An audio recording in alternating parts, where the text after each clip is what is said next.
They say time heals everything, but they've never met my mother. When a woman destroys her children's lives, when she stands by while her husband beats them, when her neglect kills two innocent souls, there's no healing that. There's only revenge. And mine took 13 years to complete. By the time I was done, she lost everything: her health, her freedom, her dignity, and finally me. If you've ever been hurt by someone who was supposed to protect you, if you've ever dreamed of serving justice with your own hands, then hit that like button, subscribe, and get ready. Because this isn't just a story about revenge. It's about surviving the unthinkable. My earliest memory isn't of toys or birthday cakes. It's of being left behind. When I was 2, my baby brother Mark was born. And just like that, I was old news. My mother called me a demonic hellspawn. Those were her exact words. She handed me off to my grandparents like I was trash she didn't want to deal with. But my grandparents, God bless them, they tried to raise me right. They taught me kindness, responsibility, and that being a big brother meant protecting, not resenting. So I grew to love Mark. I wanted to be his protector. But my mother, she just wanted to forget I existed. When Mom remarried, things got darker. My stepfather, a cruel, insecure man, believed discipline came from pain. If I dared to question him, if I showed any independence, he'd beat it out of me. And my mother would just stand there watching, sometimes even smiling. That's when something inside me snapped. Not outwardly, not yet. But deep down, a seed was planted. I swore to myself, one day, she'll feel every ounce of pain she's caused. By the time I was 14, our house wasn't a home. It was a pressure cooker of neglect.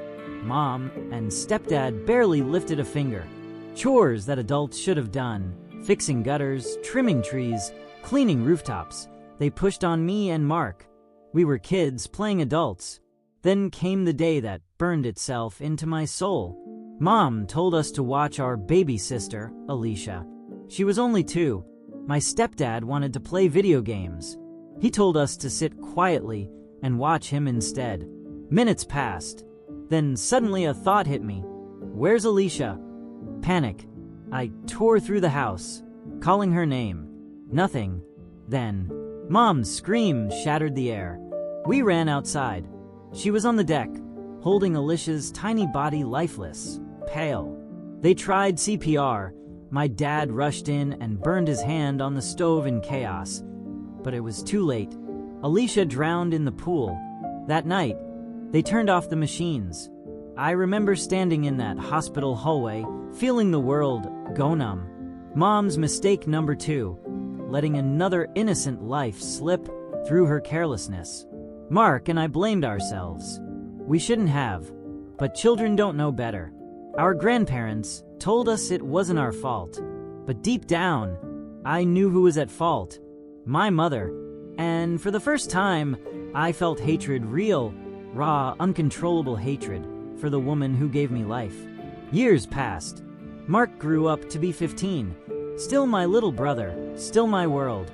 He got into a fight one day, broke his finger. The doctors gave him pain meds, heavy ones. It was my mother's job to monitor him. She didn't. When my grandfather picked me up from school, his face told me everything. I saw the ambulance, the stretcher, the black bag. Mark overdosed. Alone. Unwatched. That was it. That was the moment I buried my childhood. 2 siblings gone. One in the ground. One ripped away by CPS. And the woman responsible, still walking around, still breathing, still pretending to be a mother. That night, I made a vow. If karma wasn't going to find her, I would become karma. By 18, I was done being her victim. My grandfather, the only man who ever truly cared for me, was aging. My grandmother, too tired to fight. Mom took advantage of that, manipulating, guilt-tripping, bleeding them dry emotionally. I couldn't stop her. Not yet. But I could hurt her in ways she didn't see coming. She slipped at work one day. herniated several discs in her back. When I heard, I smiled for the first time in months. Then came the opportunity, her pain medication. I started hiding her pills, sometimes throwing them away.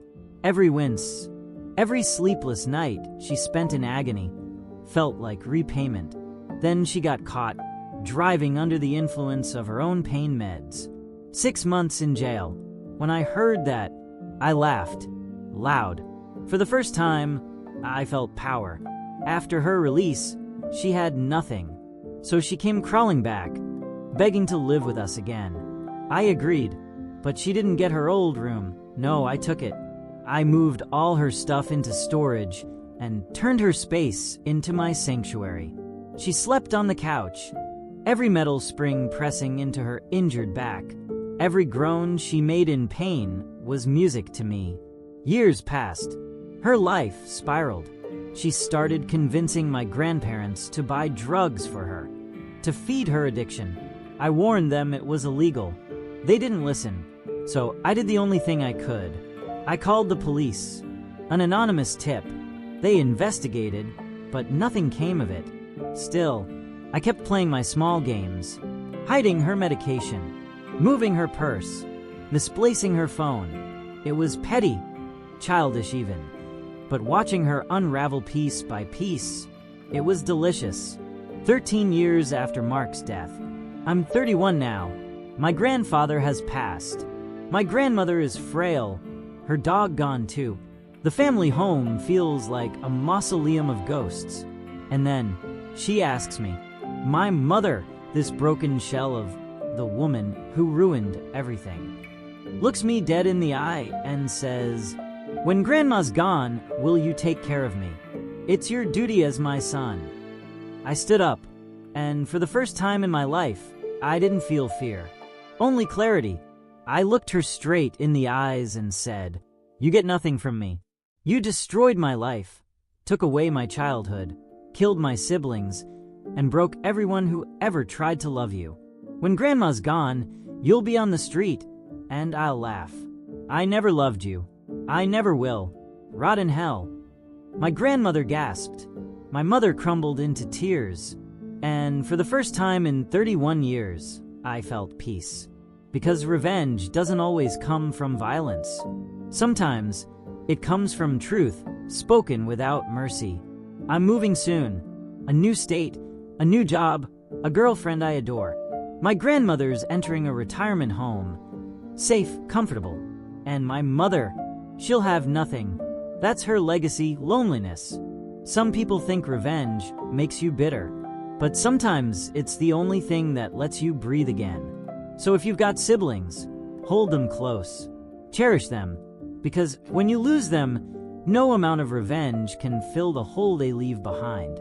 If this story gave you chills, hit that like button and subscribe, because nothing feels more powerful than justice served cold. And tell me in the comments, have you ever seen karma finally catch up with someone who deserved it? Until next time, remember, sometimes the sweetest revenge is walking away while they burn in their own mistakes.